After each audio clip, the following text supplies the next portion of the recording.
You need this? Okay. Well, good morning. Speaking with Pastor Landa this morning, I was a little concerned. He said, well, Darren, it's in the middle of summer and I really don't know how many people are going to show up. So I can only come to the conclusion that all of you are either really committed, really broke, or both. If you guys, you can bring up my PowerPoint for me. So the lovely lady standing beside me is my wife, Patty. Now, people ask sometimes how long we've been serving in Colombia, and I'll tell them, well, I've been serving there for 22 years, but Patty's been serving all her life because she is Colombian. And you'll see a picture here of our family. This is looking over top of a mountaintop in Bogota. Bogota is a city of 11 million people. Sorry, just my remote doesn't want to wake up here on me. There we go. And we put that there just to kind of show you the scope of the country. Now, Colombia is a nation where God has been moving in a spectacular fashion. In fact, in the last 35, 40 years, the evangelical population in Colombia has gone from 0.03% to, as of last statistics, more than 30. Yeah. Praise the Lord. And this picture I put up, these are our two boys, James and Darren, and in a minute they're going to introduce themselves in the sweetest way possible, because we want to make sure you don't fall asleep in the middle of the missionary sermon. So they're going to be going around with chocolate-covered coffee beans for all of you. So please do not give those to your kids, because we really want them to come down off the ceiling before service ends. And I'm just going to let Patty introduce herself for a second. Hello, I'm Patty McCrea. I'm from Bogota, Colombia. I'm so glad to be here with the family from Leduc. Thank you very much for being with us in the mission field. Colombia, it is in our hearts, not only because it's my country, but also because God put me the call to work in my country, which is a blessing. And also became a partner with Darren in Canada. That it is amazing. And also we bless your country when you're coming to our country and see what's going on in Colombia. I love you. Thank you very much. And we'll see now the next step. So just in a second, I'm going to show you a video, but as a prelude to that, now what you're going to see is just some of the things that have been happening over the last 6 to 8 months. But we're not just bringing a missions report this morning. Actually, we're going to do a little group therapy. You're a group, and you're going to be part of my therapy. And we'll talk about that in a minute. But we also have a word that we think can set you up for a radical change, not just in your personal life, but in this congregation and in the people around you. But let us catch you up first. We have a video we're going to show. It's 4 minutes, 40 seconds. Please don't fall asleep. And boys, you guys can go and start handing out those candies. Thanks.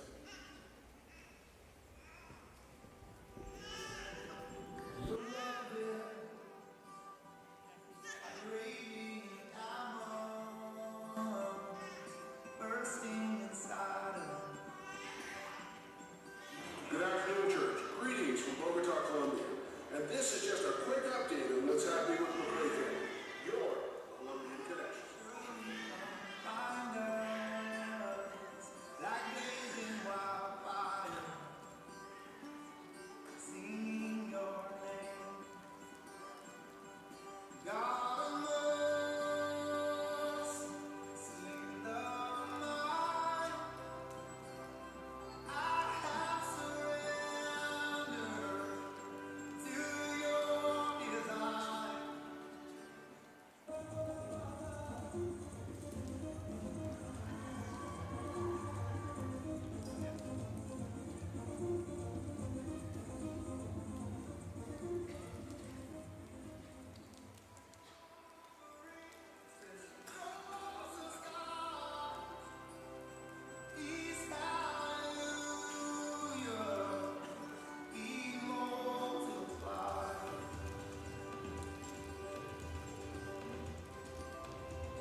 In Colombia over the years, we've had a very great privilege to do a lot of different things, from missionary training to community and medical outreaches to working in schools, and a lot of teams.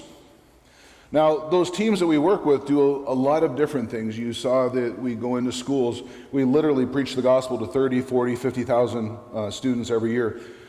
We leave back for to Colombia tomorrow, and next Monday we have a team of 26 youth coming in from Detroit, Michigan, and we will present the gospel to somewhere between 5,000 and 10,000 students over the following 16 days.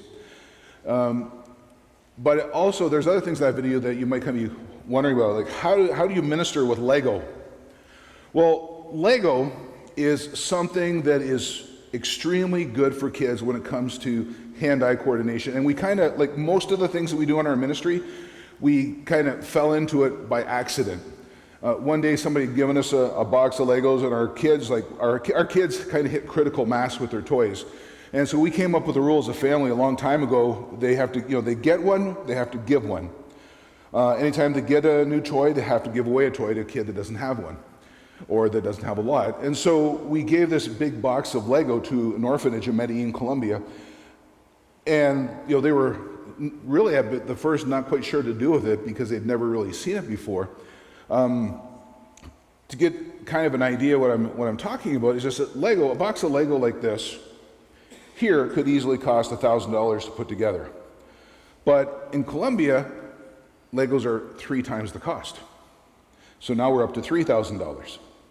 But then you put it into the context of the local economy, where minimum wage is like $350 a month, and suddenly when you give a box of Lego to a children's ministry, you're giving them a gift that is like worth $15,000 to $20,000.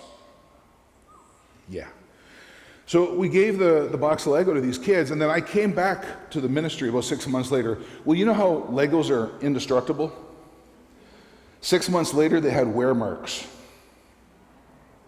And so we just started collecting Legos from teams, from garage sales. By the way, if anybody here needs Legos for the kids, Walmart's clearing a bunch of them out right now. I think I left some. And so we started doing that, and we've been able to bless a lot of different children with Legos. I've got some wooden train sets in my luggage this time. And so we, as Patty is a teacher and works with problem kids like her husband, then we have a chance to reach out and bless a lot of different ministries. But the other big thing that you saw in the video that we've been doing this year that has been really special is Susa. Susa is a community where we've been working in the general area with different churches. It is kind of like the Catholic capital of the country. If we can do things there, we can do things anywhere. And so one day we heard of this testimony about how this church had been given a plot of land. And we asked to see it, because a lot of times churches will come to us, and pastors, and they think I have this invisible sign on my forehead that says Bank of Canada. What they don't realize is another sign on the side that says in foreclosure. But in this particular case, we felt that God was saying, you really need to go and see that plot of land. So we went to see it.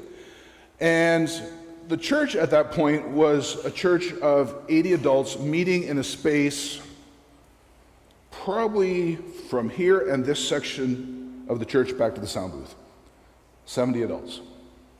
And then they're given a piece of land, and I went to see it, and the pastor is telling me about his vision, because he wants to build a church for 150 people. And as soon as he said that, I said, no, that's not what you need to do.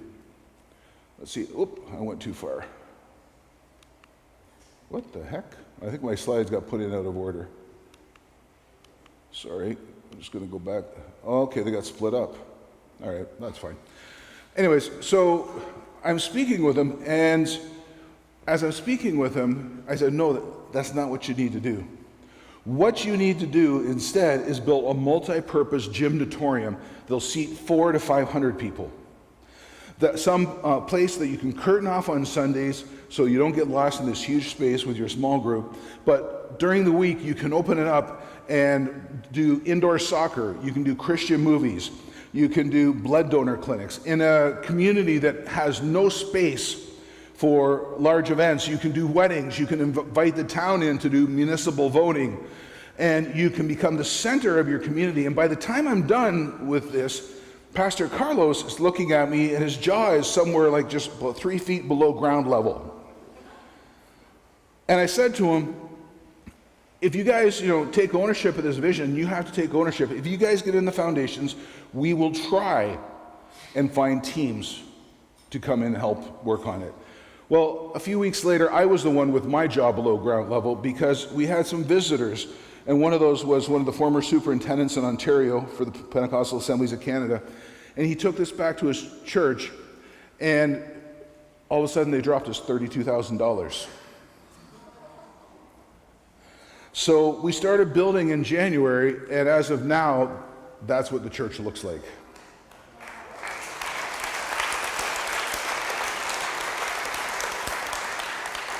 God quite literally tricked us into building a church for the first time in 22 years of ministry because we had no intention of doing it.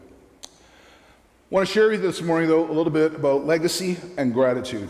And like I said, this is actually kind of group therapy. You see, I've discovered as a Christian, and I've been a Christian now for over 30 years. I got saved in street ministry when I was 17. And anybody knows that, if you've come from a broken home and dealt with some things in your life, that there's always a lot of trauma to deal with. And even as a Christian, more than 30 years now, I've discovered that there's still some times where God wants to peel away another layer. And some of the best way to deal with trauma in your life is to share it with others. And this year I've had a really large one. Not quite sure how to put it into words, but I found myself reflecting, I found myself despairing, I found myself questioning my Christianity, I found myself questioning what I've done in my life. And by now, you're kind of thinking, okay, what is this guy about to lay out on the carpet? Well, I turned 50 this year.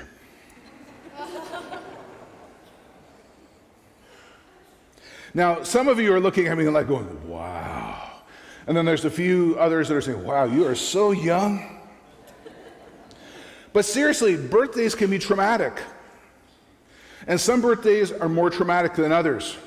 When I first became a Christian, I was serving in a street ministry, and I learned all these great musical groups, Petra and Res Band, and if you've never heard about Res Band, you haven't lived. Come on.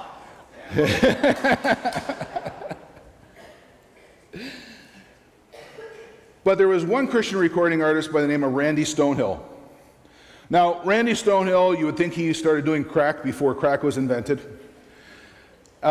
He did songs like "Shut the Door, Keep Out the Devil," "Shut the Door, Keep the Devil in the Night." Another one called "American Fast Food," where he burps in the middle of it, back when bodily functions weren't cool in church. But he was going to be turning 30, and he was being really traumatized by it. I can understand. My first traumatic birthday was when I turned 20, because I figured the teenage years were done, and so was I. But for him, it was 30, and he wrote a song that kind of went like this. It says, "I've got a house down by the ocean, the rent is not too high, and I love to watch the ships come in and hear the seagulls cry. And lately I've been taking stock of all that I've been through. Oh, tomorrow is my birthday. Feel funny, but it's true. I'm turning 30. Now, for me, turning 30 was not such a big deal. However, 50 was a bit more emotional. And my song goes something like this. I have a house up in the mountains. The rent is just as high. And I can see off in the future the day I'll say goodbye. Because seriously, the days that are ahead of me are likely less than the ones I've already lived. And you start asking yourself a question like, have I really made a difference? Will what I've done be remembered? Will I be remembered? Now, some of you might just look at what we've just shown on the screen and, well, Darren, how can you ask that? Well, some of you may recall the prophet Elisha, the guy that called fire down from heaven and just incinerated the prophets of Baal. Well, even Elisha, a few days after that incident where he saw God move in a mighty way, he was in the desert and said, God, I can't handle it anymore. Just kill me. And I think regardless of where you've been in your Christian life, we all come to that point, and we all have that heart's cry of, have we made a difference? Even when we're young, we want to make a difference. We want to change the world. But later on, we get tired, we get discouraged, and we ask ourselves questions like, will I ever know? Will I ever be able to see the results of my obedience? What if my entire Christian life has just been an illusion? What if I've been deceived? What if it was all just a lie? How many times have you shared that thought with somebody? And then you hear this pious, well-intentioned reply that says, brother, you'll never know. Landon, you'll never know this side of heaven the results of what you've sown for God. You ever heard that? I heard it a lot of times. And then one day, one girl made me ask a question. And that question was, why not? If you have your Bibles with you, let's go to Luke chapter 17. Luke chapter 17. It's verses 11 through 19. I won't read it all. But Jesus is going from Jerusalem, traveling along the border between Samaria and Galilee. And there was a group of lepers. They had heard about Jesus, even though they were isolated from everybody else. Jesus' miracles were so great that they heard about him, and they just yelled as loud as they could because they couldn't come close. People wouldn't let them. They said, Jesus, Master, have pity on us. In verse 14, the Bible says, and when he saw them, Jesus said, go show yourselves to the priests. And as they went, they were cleansed. One of them, when he saw he was healed, came back praising God in a loud voice. He threw himself at Jesus' feet, thanked him, and he was a Samaritan.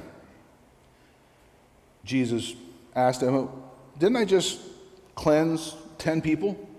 Where are the other 9? Was no one found to return and give praise to God except this foreigner?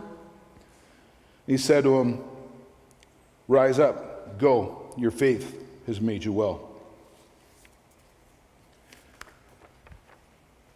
When I first arrived in Colombia, I was on a short-term missions trip. Literally, I thought I was going down for 3 months just to kind of experience what was going on in my life.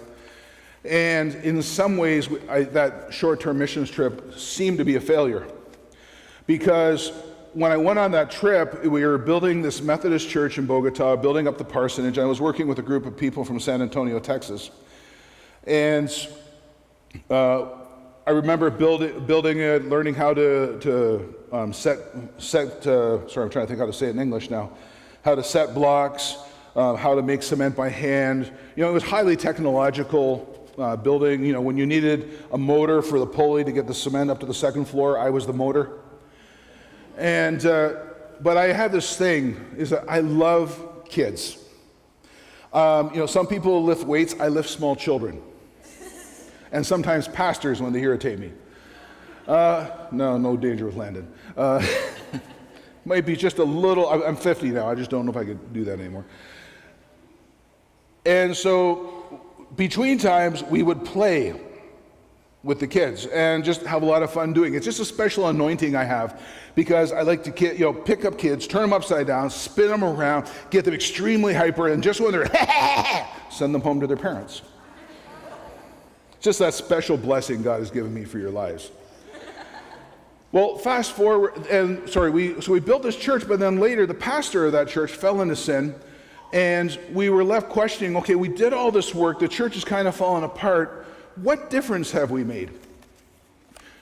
Well, fast forward 12 years, and I was going to be teaching in a seminar in Cartagena, Colombia.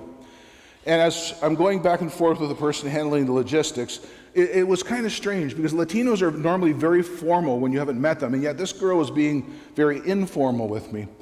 And I just thinking, okay, well, I must have met her somewhere, probably one of our conferences or the national retreat, something like that. Well, I get to the airport, and there's Jasmine. And Jasmine is there with her sister and with another girl, all from the same neighborhood that I'd worked in 12 years earlier. See, Jasmine had gone on to become, and her sister and this other girl had gone on to become missionaries. Jasmine is fully fluent in English as well as Spanish. She's visited a dozen countries, more than I have. She has also been part of literally training hundreds of Colombian missionaries to go around the world. And she's telling me her story, and I'm so excited. I'm thinking about this church in San Antonio that 12 years later, they still think that they wasted their time, that their trip was a failure. I said, Jasmine, you've got to write out your testimony for me. And so she wrote out her testimony, and one of the things that I had forgotten about is that Jasmine had lost her dad to a stray bullet when she was 4 years old. There was a gang war in her neighborhood, and he was killed instantly. So she grew up without a dad. Yet she wrote out her testimony, and that testimony, she says, and I still remember the people that came to my church that did the impossible, that as hard as they were working, they were sweating, they were just going at it, from sun up to sundown. They never failed to take time out to play with us kids, to throw us around, to just make us happy, to do the impossible to get a smile out of a little girl. And then came the line that wrecked me. It was through you that I learned about the love of a loving Heavenly Father. And at that moment, Jasmine became not just my disciple, but she became also my teacher. Because it made me go back and ask the question, why can't we know this side of heaven, the results of what we've sown in this life? And I think the answer to that question is found in Luke 17. Because in our churches, in our congregations, in our lives, we are far more like the 9 lepers than we are like the 1. And so God spoke to me about just going back and finding people in my own life who had sown into that little boy, that kid that was abandoned on the street at age 16. To find the people that had reached out to that street kid named Bubba, back when he had long hair and studded wristbands and carried around throwing stars that he made, and had a bad attitude and probably the body odor to match. And so I started going back 30 years later and finding those people that had sown in my life. Now, you might think that's interesting and all that, but what you don't realize, I also had a major impediment. Because all of the things that happened in my life, I was profoundly bullied as a child. I was abused physically by my parents, a lot of different stuff. So I learned to block out my memories. And that's kind of one of the things I'm still waiting for God to bring healing on. Because even just general life experience, not just the traumas, everything. That's why I keep lots of pictures with my family. There's just a lot of life experience I don't remember. Now, if you ask me about geography, stats, planning, the restaurant I ate 5 years ago on that street corner that had the really great chicken for $9.99, I can tell you where that is. But life experience, I can't. So there was a lot of stuff I couldn't remember, but I went back 30 years later and I found people that had ministered in my life. I said, oh, by the way, that street kid Bubba you reached out to 30 years ago? Well, for the last 20 years, I've been working in missions. And we've been part of presenting the gospel to several 100,000 people across Colombia and teaching across several different countries. Thank you. You made it possible.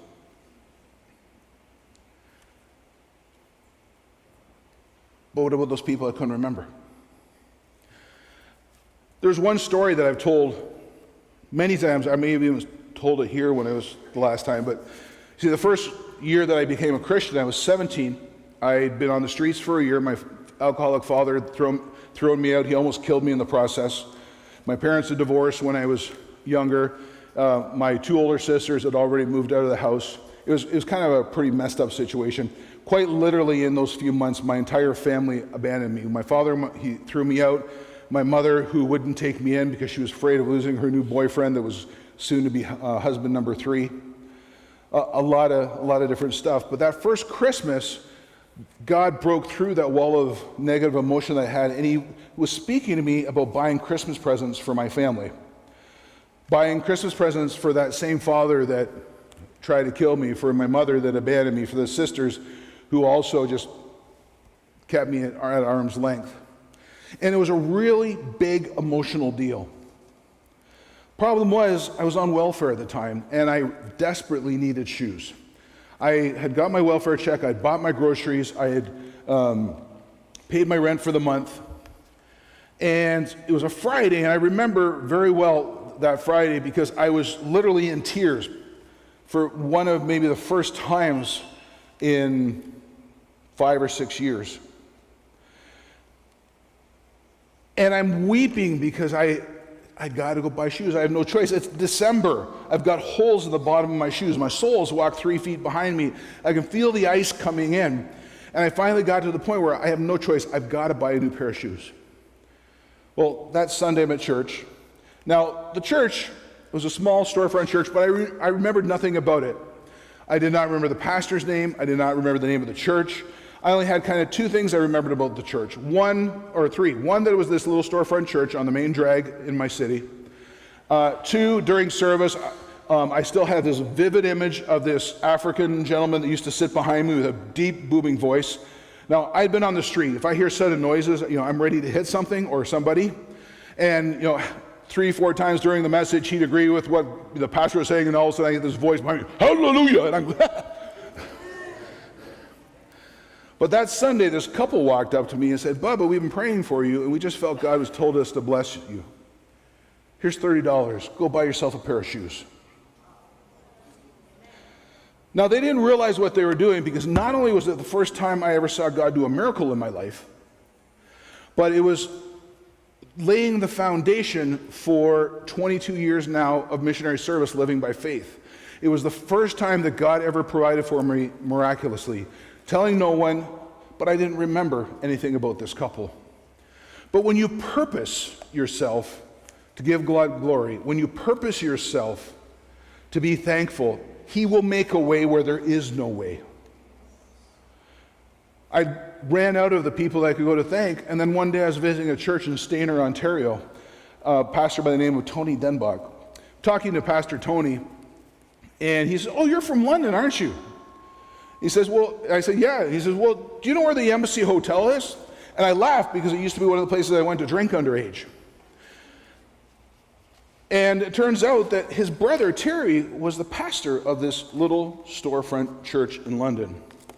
A church where he was not only a pastor, but a hustler. Because he used to play professional pool. So the kids not knowing that, he would go down to the street mission and bet the money against going to church on Sunday who would win. Filled a lot of services that way. But I'm talking to Tony, and I shared the story about the shoes. And he says, "You know what? I bet you that was Rick and Ellen." Now I had names. 5 minutes later, I'm on the phone to his brother Terry, 30 years later, saying thank you for being the pastor of that church that started me out in my Christian life. And I told him the story about the shoes. He says, "I bet you that was Rick and Ellen Jenkin." Now I had the full name. Now I'm going to change the names of the towns here just to kind of give you guys a little bit of an idea. But as soon as I talked to Terry, I started getting an inkling of what happened. He says, "Oh, they live in Stony Plain." And as soon as he said that, I knew exactly what was going to happen when I called up Rick and Ellen a few minutes later, because Terry had their phone number. So I called them up after 30 years, and it's like, "You may not remember me. My name is Darren McCrea. You knew me back then as Bubba." And I told them about the story about the shoes and how I had shared that testimony of God's miraculous provision literally hundreds of times over the years. I said, "It was something simple, but you changed my life." And they were so overwhelmed. They said, well, we don't even remember doing it. We've done lots of things for a lot of people. We bought a lot of things for a lot of people. We've served in a lot of churches. And I said, well, yeah, but you changed my life.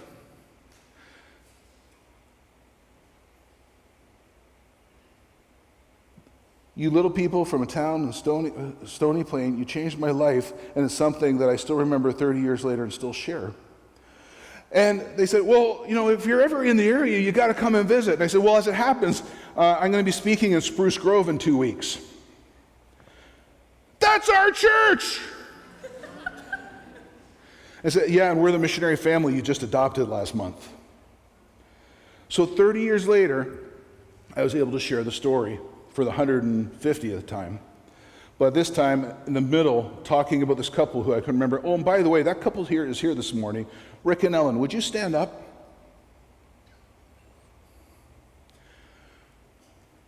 We've been fortunate as missionaries. God has given us a chance to see a lot of the fruit in our ministry. The slide here, top left, you have Bethany. She's serving as a missionary in Turkey. Her sister's now doing a missionary training school. Top center is Amelia. Top center and top right, Amelia, that is serving with the Peace Corps in Uganda. Ashley and Ian, that we were able to be part of their marriage, part of the proposal. He wanted to propose at a romantic location, and so they came on the missions trip, and Patty and I were able to set up this big thing where flowers appeared, and we got it all on film. And we became part of their story. Felicia has just finished a Youth with a Mission training school in Ensenada, Mexico. Was on a team a couple years ago. This young guy, Santiago, we found him on the street, or actually he found us. We were outside of a school one time doing presentations. We had found like this kind of public utilities building with a cement roof, and on the top it looked like a stage. And we thought, wow, perfect, because it's right outside of school. And so we started doing presentations when the kids were on their breaks. Well, Santiago knew that his principal was also a Christian, so he went to him and got us invited into the school, and we spent 3 years and presented the gospel to probably somewhere around 12,000 kids in that school over the course of 3 years. And yet Santiago, he got so interested in English, he started studying English, and he asked if he could just tag along, and he was really good. He would help us with children's programs. And eventually he learned English to such an extent, he became one of our translators. Then back in December, he wrote to us all of a sudden, Darren, would you mentor me? He says, I feel God is calling me to go into missions full time. And, I would just really love it if you could help me along the way. And we said, sure, and we came up with a plan where he'd work for a year and then go save up money and go to his training school, look for some sponsorship, etc. Well, we got an instant message from him a couple weeks ago, Darren, you got to call me.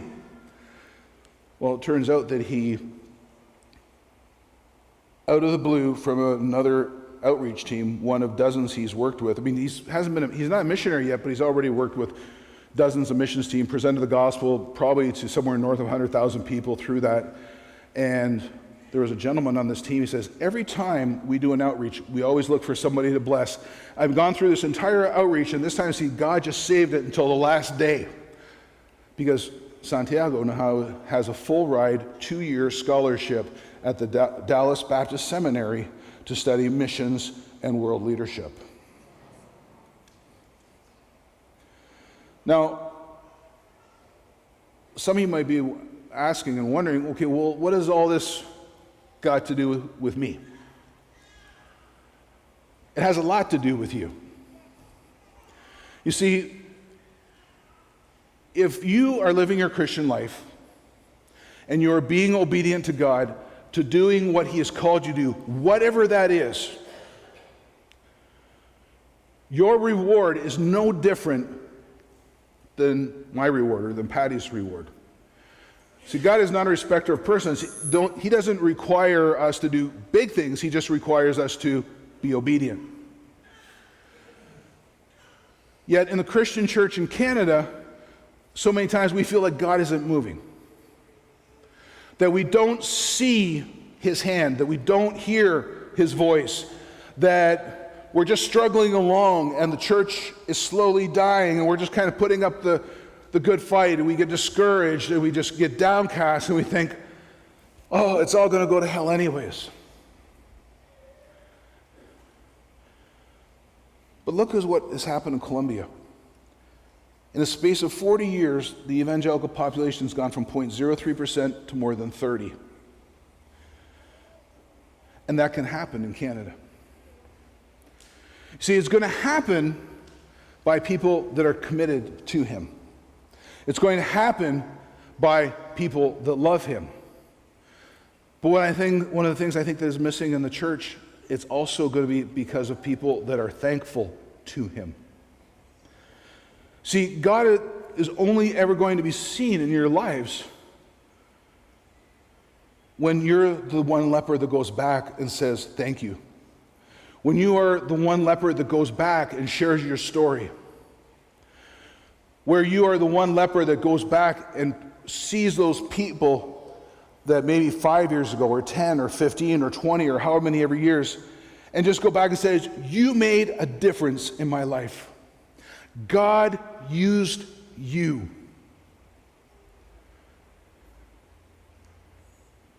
I wonder how many people are in this church this morning that maybe you were the one that gave shoes to some other kid that needed them. Or how many of you were the ones that just loved a young man or a young girl that was alone because their family had broken apart. Or that you just sat down at work at the lunch table and listened to somebody that was going through a really hard time. And maybe the reason why you think I didn't make a difference is because nobody has ever came back to thank you. Well, maybe what you need to do is to sow thanks. See, all those examples that I showed you at the end were because one person came to us and said thank you. And then we went back and started saying thank you. Rick and Ellen, you don't think that they were encouraged 30 years later to find out that their obedience had produced a harvest? You don't think that it didn't propel them on to other good works? What if I had found them just 5 or 10 years after they made such a difference in my life? How much more would have that difference multiplied? You see, when you go back and you give thanks, it's not just about honoring God, and it does honor God. It honors Him wonderfully and tremendously.